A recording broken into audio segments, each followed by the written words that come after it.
En el mar la vida es más sabrosa. En el mar te quiero mucho más. Con el sol, la luna y las estrellas. En el mar todo es felicidad. Hola y bienvenidos a En el Mar, un podcast original de Azul, una organización de justicia ambiental que trabaja con la comunidad latina en la protección de nuestras costas y océano. En esta serie nos acompañarán Rocco Pachucote, activista y fundador de la banda de rock La Maldita Vecindad. Hola, yo soy Rocco Pachucote. Muchas gracias por acompañarnos. Y Marce Gutiérrez Graudinch, fundadora de Azul. ¿Qué onda, gente? Yo soy Marce. Bienvenidos. En este primer episodio tenemos algunos invitados de lujo, como la reconocida periodista Marilena Salinas, el profesor Richard Cotney y el profesor e investigador del National Geographic, Octavio Aburto. Quédense, esto se va a poner muy bueno.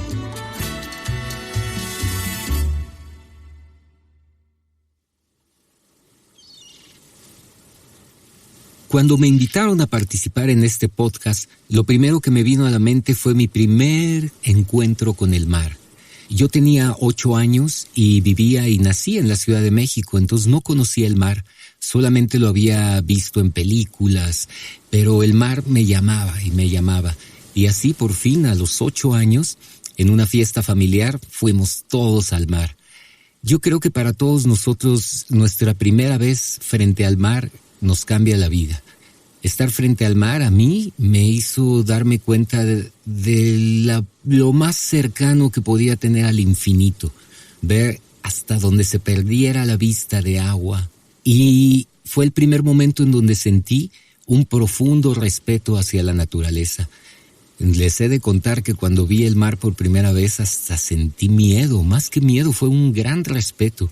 Lo vi tan grande, tan inmenso, tan vivo, cómo rugía las olas, el sonido que provocaba, la arena, mis pies descalzos en la arena, que parecía que la misma arena me estaba hablando a través de los pies. Fue una gran experiencia para mí. Definitivamente ese primer encuentro con el mar hizo crecer en mí un amor hacia el agua infinita y radiante que es el mar. Prácticamente como el poema de José Emilio Pacheco. Digamos que no tiene comienzo el mar, empieza cuando lo ves por vez primera y te sale al encuentro por todos lados.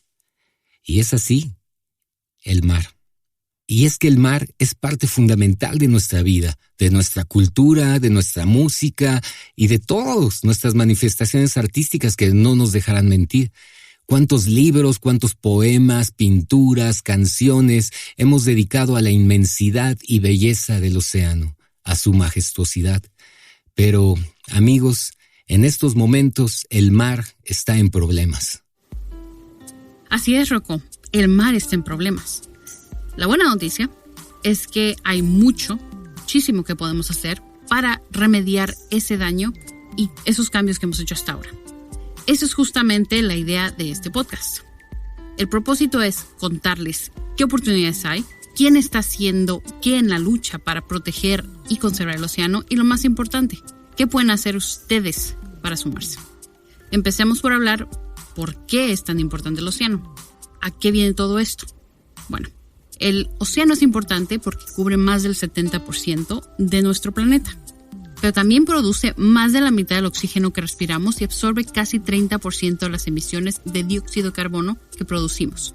Imagínate, Rocco, de cada 2 bocanadas de aire que tomamos, una viene del océano. Además, el océano es la fuente principal de alimentos para miles de millones de personas en todo el mundo y contiene la llave para combatir el cambio climático. Sin embargo, todo esto solo funciona si el océano está saludable y en balance, protegido. Desgraciadamente, está bajo muchas amenazas en varios frentes, por nombrar algunas: el cambio climático, la contaminación, la sobrepesca y la pérdida de biodiversidad.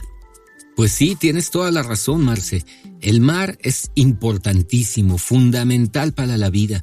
Y creo que es una muy buena noticia que todos nosotros, los que amamos el mar, con la ayuda de organizaciones civiles como Azul, podemos cambiar las cosas. Marce, cuéntanos un poco qué es Azul, cómo y cuándo la fundaste y por qué fue que decidiste dedicar tu vida a trabajar en la protección del mar. Bueno, Rocco, yo empecé desde muy joven, todavía estaba en la universidad, trabajando para una compañía internacional que se dedicaba a la pesca industrial. En este lugar procesábamos cantidades industriales de atún rojo atún aleta azul. Y cada día, bueno, este atún tenía que comer. Este atún es muy específico en lo que puede comer, en lo que le gusta comer. Y bueno, cuando teníamos que conseguir la comida, que en este caso eran 100 toneladas más o menos de sardinas frescas todos los días, te empiezas a dar cuenta que hay un problema de sobrepesca. Si tú tratas de conseguir 100 toneladas de sardina fresca en Baja California, te vas a dar cuenta bastante rápido que hay un problema de sobrepesca. Y al mismo tiempo, en el 2006, salió un artículo científico que predecía que para el 2048 íbamos a tener un océano casi vacío. Bueno, si yo estaba buscando una señal para hacer ese cambio, me llegó. Me llegó bastante, me impactó muchísimo. Y fue realmente esa señal que yo necesitaba para hacer mi cambio y cambiar completamente de plan profesional. Wow, Marce. Esa imagen de un océano sin vida, de un océano vacío, es una imagen apocalíptica. Es muy difícil de imaginar, pero con toda esta información podría llegar a ser muy real, ¿no? Sí, tal cual, Rocco. Y bueno, es por eso que cambié de rumbo y eso fue lo que me llevó a fundar Azul en el 2011. A nosotros nos gusta decir que Azul es una organización chiquita pero picosa. Hemos logrado muchas victorias legislativas. Ese es nuestro modo de trabajo preferido, es el cambiar y hacer leyes de protección al océano. Y por ejemplo, algunas que hemos hecho y que son bastante conocidas es en el 2014 fue la prohibición de la bolsa de plástico de un solo uso. También, por ejemplo, en el 2011, hace ya 10 años, la prohibición de la comercialización y la posesión de las aletas de tiburón. Y hace poco trabajamos también para que la última playa privada que quedaba en toda California, donde las playas son todas abiertas al público, bueno, esta última playa ya va a estar abierta por medio del trabajo que nosotros hicimos. ¿Por qué es muy importante esto? Porque si la gente no conoce el mar, es muy difícil, no imposible, pero es más difícil que les mueva el deseo de conservarlo. Entonces, nosotros trabajamos para que toda la gente pueda disfrutar y gozar el mar. He ahí que una parte muy importante de nuestro trabajo está basada en la justicia ambiental. ¡Wow! Justicia ambiental. Eso es algo muy necesario en estos momentos. Son dos palabras que suenan muy bonitas y que son muy importantes. Marce, para todos los que están interesados en saber mucho más de este tema, explícanos tú, ¿qué es la justicia ambiental? Bueno, Rocco, la idea de la justicia ambiental es muy simple.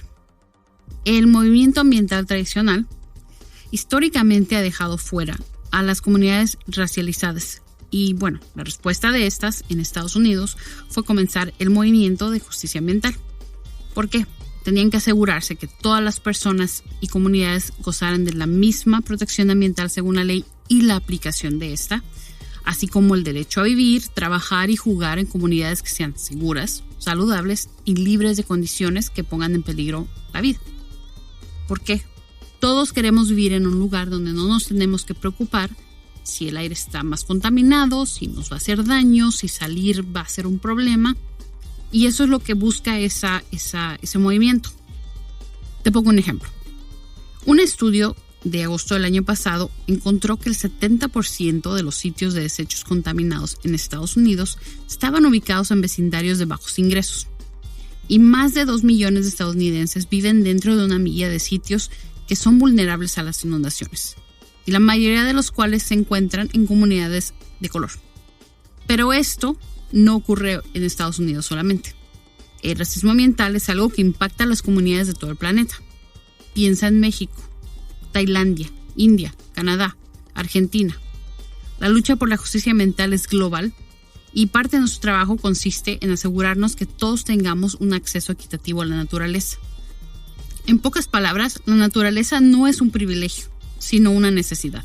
Totalmente. La necesidad humana de conectarnos libremente con la naturaleza. Todo esto me parece deslumbrante y muy interesante. Marce, nos estabas contando que Azul ha logrado hacer que se aprueben o que se enmienden leyes tanto de protección oceánica como de justicia ambiental. Y exactamente, la gran periodista María Elena Salinas nos envió una pregunta que con tu respuesta seguro nos ayudará a entender más a cabalidad este tema.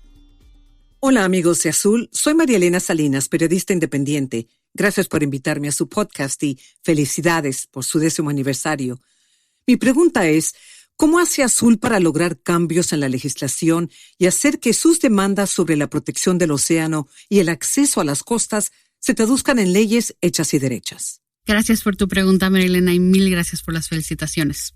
Bueno, yo describo nuestro trabajo como campañas políticas para el mar. Es decir, son campañas políticas donde el cliente es el mar. Y esto empieza con la comunidad. Tenemos que involucrar a la comunidad para después llegar a los legisladores clave, a los congresistas, asambleístas, senadores y gobernadores o las personas que tengan esa posibilidad de hacer los cambios en la ley para llevar nuestra propuesta y convencerlos del por qué es importante. Me acuerdo, por ejemplo, en el año 2011 que trabajamos para que se prohibiera la venta y posesión de las aletas de tiburón. Este caso fue muy difícil porque en California en ese entonces había muchos consumidores de aleta de tiburón porque es algo que se usa mucho en la gastronomía china.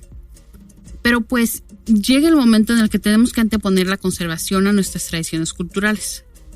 Era el mismo dilema que tuvimos con, por ejemplo, las peleas de gallos. California ya en ese momento había prohibido las peleas de gallos y podría haber mucha gente, sobre todo de descendencia mexicana, que pues se podría enojar porque era un impacto a sus tradiciones culturales. Pero bueno, en ese momento California había reconocido que eso era crueldad animal y era lo que nosotros estábamos hablando.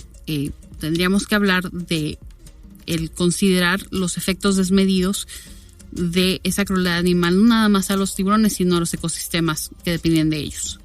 Tienes toda la razón, hay que seguir actualizando, ¿no?, nuestras tradiciones cada vez en un mundo en donde podamos amorosa y respetuosamente convivir todos, ¿no? Animales, vegetales, seres humanos. Y bueno, volviendo al tema del mar, mucho se ha estado hablando acerca de proteger el océano. Incluso se habla de proteger el 30% del océano para el año 2030. ¿Esto por qué es? ¿Quién decidió que debe ser el 30%? Me llama la atención cómo se llegó a esa cifra y cuál es la importancia de este 30% de protección. Bueno, Rocco, esta idea del 30 por 30, que es realmente proteger 30% de nuestras tierras, de océano y aguas para el año 2030, está basado en la ciencia. No es un cálculo arbitrario, no es una idea arbitraria. Es específicamente algo que viene en los estudios científicos que nos dice que esta es la mínima cantidad que necesitamos proteger para aminorar los efectos del cambio climático. Es un objetivo claro, está respaldado, como digo, por la ciencia y es muy importante y es crucial para poder realmente abordar y tratar de resolver estas crisis importantes. El cambio climático, la pérdida de biodiversidad y en algunos casos, como en California y en Estados Unidos, el acceso desigual a la naturaleza. Nosotros sabemos que el proteger los recursos naturales nos beneficia a todos, no nada más a las personas que trabajamos en conservación. Y bueno, cada vez son más los estudios que nos muestran que la protección marina nos beneficia tanto al océano como a las personas que dependemos de ello. Y hablando de ciencia, estamos de suerte.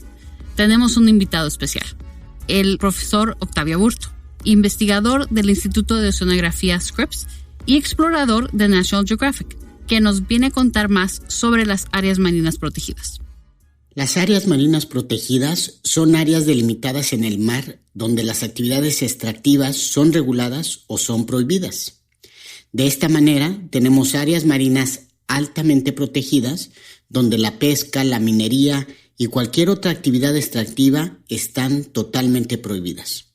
Pero también tenemos áreas marinas multiusos, donde estas actividades están reguladas y buscan que los ecosistemas sean impactados de una manera mínima. La ciencia ha demostrado que las áreas altamente protegidas se recuperan rápidamente y llegan a niveles de salud semejantes a los ecosistemas naturales o prístinos. No así las áreas multiuso, porque siempre o de alguna manera se les extraen recursos y esto impide que los ecosistemas evolucionen de la manera que deberían de hacerlo. Las áreas marinas protegidas pueden ayudar al cambio climático. Protegen hábitats y mantienen almacenado el carbono en los sustratos que ahí se encuentran. Al proteger manglares, pastos marinos y bosques de Kells, por ejemplo, todo este carbono no es liberado a la atmósfera. También las áreas marinas protegidas recuperan ecosistemas y por lo tanto renuevan árboles, arrecifes coralinos o macroalgas que ayudan en el secuestro de carbono. También protegen especies que en sí son reservorios de carbono. Una ballena, por ejemplo, secuestra toneladas de carbono a lo largo de su vida. Y también al prohibirse la pesca de enormes cardúmenes de sardinas y atunes, se evita que se libere carbono al momento que sus pesquerías los transforma en aceite de pescado o harinas. Las áreas marinas protegidas protegen sedimentos de actividades humanas como la minería y la pesca de camarón. Así que ayudan mucho en el cambio climático.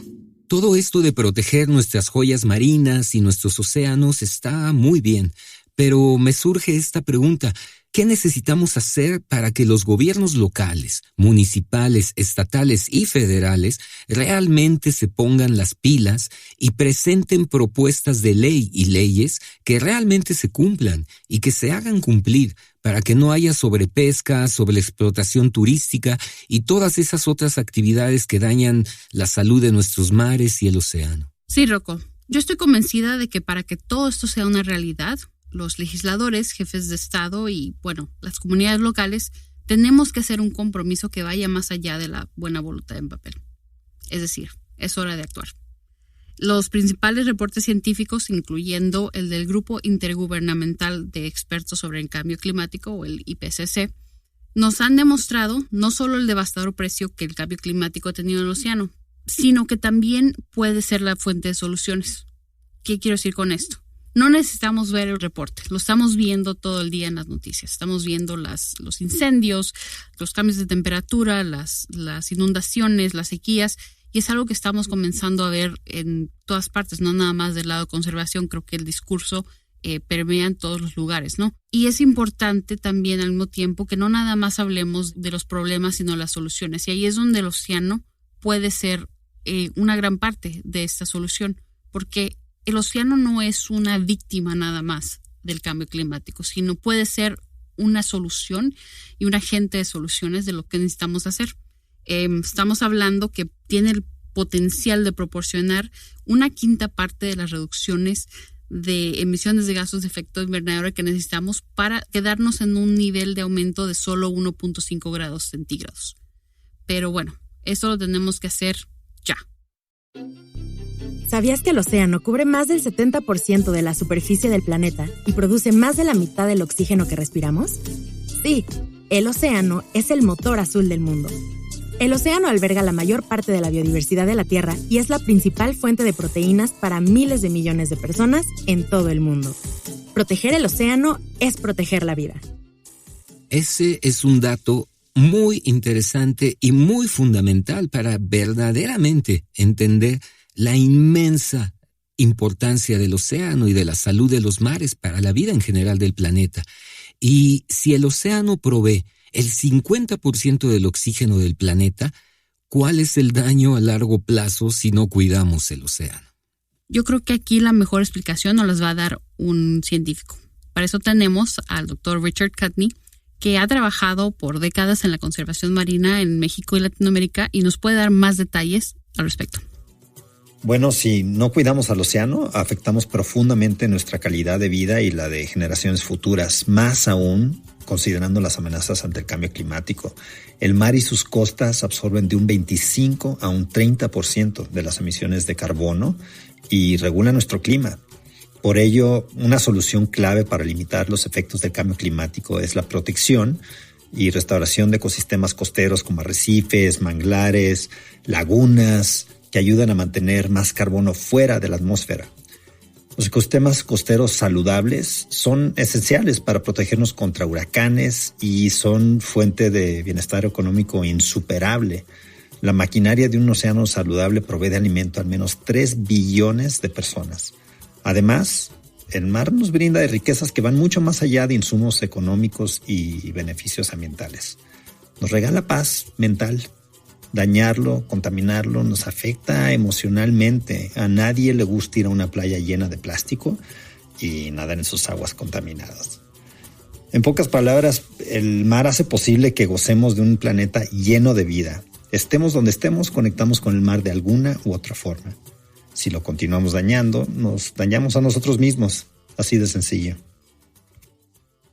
Otro problema que también es mucho más conocido, porque evidentemente todos lo vemos, ¿no? Es el de la contaminación por plásticos. Y es que este problema es más nuevo porque eso de vivir con este uso de plásticos, sobre todo cuando nada más se usan y se desechan, eso no es una costumbre arraigada entre nosotros. Me recuerdo perfectamente cómo estamos acostumbrados a un uso más consciente de nuestros recursos naturales, de una manera tradicional. Yo creo que todos los que crecimos o nacimos en México nos acordamos perfectamente de las bolsas del mandado, ¿no? Cuando te mandaba tu mamá al mercado, nadie tenía bolsas de plástico. Estas eran unas bolsas de yute o de ixtle, ¿no? Tejidas. Y esa bolsa duraba años. Yo me acuerdo ir con la misma bolsa del mandado de los 5 a los 10 años o de los 10 a los 15. O sea, siempre veía esa, ¿no? También otra tecnología maravillosa que teníamos en esa época era estas como canastillas tejidas con alambre para llevar los huevos. Eso es increíble, ¿no? Porque de hecho pues no había ningún otro empaque para los huevos. Tú ibas con tu canastilla de alambre y ahí cabían los huevos perfectos y nunca se rompían. Y así como esto, pues hasta inclusive en la tradición culinaria mexicana, ¿no? Utilizar las hojas de plátano como un empaque natural para los tamales o las hojas de maíz, ¿no? Todo biodegradable y todo natural. Creo que hay mucho que todavía podemos seguir retomando de nuestras tradiciones, de todos estos materiales que podemos usar como una alternativa real y verdadera al uso del plástico, sobre todo el de un solo uso, ¿no? El que lo usas y lo tiras. Y pues ¿a dónde va a quedar todo ese plástico? A los mares, ¿no? Exactamente a los mares. Exactamente, Rocco. Y no solamente las bolsas reusables, sino para no ir tan lejos, los refrescos en botella de vidrio que llegabas a la tiendita y dejabas el depósito, o las servilletas para traerte las tortillas a tu casa. El caso es que es algo nuevo para nosotros el uso del plástico y por lo tanto es algo que podemos reemplazar muy fácilmente, ¿no? Está en nosotros y sabemos cómo dejar de usar sobre todo el plástico de un solo uso.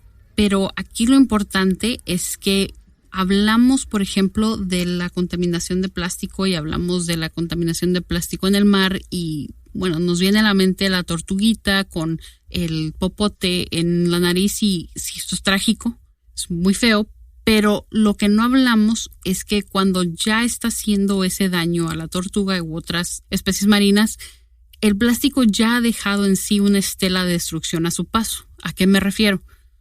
La producción de plástico está impulsando la demanda de hidrocarburos y ya sea en su refinadora o en la producción en sí de plásticos realmente es un problema para la gente que vive alrededor, que impacta bastante su salud, puede ser bastante tóxico. Y nosotros justo este año producimos un reporte junto con las Naciones Unidas donde encontramos que la contaminación de plástico es un obstáculo al cumplimiento de los objetivos de desarrollo sustentable, pero a todos, desde la igualdad entre los géneros a la necesidad de desarrollar trabajos dignos. Es un problema que vemos que causa en todos los lugares el plástico y por eso tenemos que abordarlo porque es un problema redondo. Wow, pues sí, es verdad. Creo que una de las enseñanzas de nuestros ancestros es esto de que todo está relacionado, ¿no? Todos estamos vinculados. Y como bien comentas, pues en el caso del plástico viene desde un sistema basado en la producción de hidrocarburos que generan una contaminación y pues todo está relacionado. Y la salud de la naturaleza pues también tiene que ver con la política y con el activismo, ¿no? Que es la forma de la sociedad civil de participar en los cambios sociales. Platícanos un poco entonces, Marce, la política y el activismo, ¿cómo se insertan en todo este cambio? Mira, dicen por ahí que la política es el arte de lo posible. Y bueno, en este caso es una herramienta, es la manera de conseguir las leyes que necesitamos. Como te imaginarás, estas leyes no se producen en un vacío. Y bueno, esta gente, los legisladores, ya sean nuestros diputados o asambleístas, son gente que son generalistas, son gente que tienen que enfocarse pues en todo un poquito. Por ejemplo, que si tienen baches, que la gente les pone cocos, que si les hace fiestas a los baches, que si tienen problemas de circulación o de economía o de educación. Entonces ellos tienen que estar realmente tomando atención de todo y a veces pues se pierden estas oportunidades que tienen enfrente. Ese es nuestro trabajo. Nuestro trabajo es el realzar ya sea la urgencia, que a veces no saben, de los problemas, pero más importantemente las soluciones y las oportunidades que tienen a veces enfrente, que ellos pueden impactar, ejercer, promover, que son soluciones que se pueden hacer para cambiar estas cosas. Esto mismo pasa con el público. A veces la gente, está ocupada, tiene cosas que hacer, tiene trabajo, familia, ocupaciones diarias y no saben, ¿no? Entonces a lo mejor no es algo que les pasa, que les viene a la mente tan rápido, y nuestro trabajo realmente es el hacer el argumento, el abogar, porque la gente que toma decisiones, las personas que elegimos para hacer esto, tomen acción para proteger el medio ambiente. Ese es nuestro trabajo, el abogar para que la gente tome acción. Así es, amigos. Todos podemos aportar nuestro granito de arena para ayudar a proteger nuestro océano. Aparte de las cosas cotidianas que ya sabemos, ahorrar el agua, no usar tanto plástico, también podemos juntarnos, porque cuando nos juntamos logramos mayor fuerza y necesitamos mucha fuerza para detener la contaminación de los mares. Así es que lo que pueden hacer para entre todos juntos ir generando este camino de conservación es que entren a la página web www.latinosmarinos.com y de esta forma sumarse a nuestra petición para proteger al menos el 30% de nuestro océano para el año 2030. Y bueno, esto apenas comienza. Muchas gracias por acompañarnos en este episodio de este podcast y no se pierdan nuestro próximo episodio donde vamos a entrar de lleno a este tema tan importante y vital para la conservación del océano, que es el 30% para el año 2030. Bueno, muchas gracias, Marce. Gracias por estar aquí, por compartir tu corazón y tanto conocimiento. Gracias, Rocco. Gracias, gente, por acompañarnos. Nos vemos en el mar. Y pues ya saben, sigamos amando al mar, sigamos inspirándonos en él, sigamos teniendo nuestras aguas internas también limpias para que podamos vivir en paz y en armonía y que todos cantemos felices. En el mar la vida es más sabrosa, en el mar lo vamos a cuidar. Todos juntos, familias y los pueblos, en el mar lo vamos a cuidar. Eso, puro paz y baile, aquí Rocco Pachucote. Nos vemos en el siguiente episodio. En el mar la vida es más sabrosa, en el mar te quiero mucho más. Con el sol, la luna y las estrellas, en el mar todo es felicidad. Este podcast fue producido por Marce Gutiérrez Graudinch de Azul y Carlos Maya de Mixto Entertainment, con producción adicional de Celia Solís y Laura Martínez. Escrito por Laura Martínez, Marce Gutiérrez Graudinch y Carla Garibay García.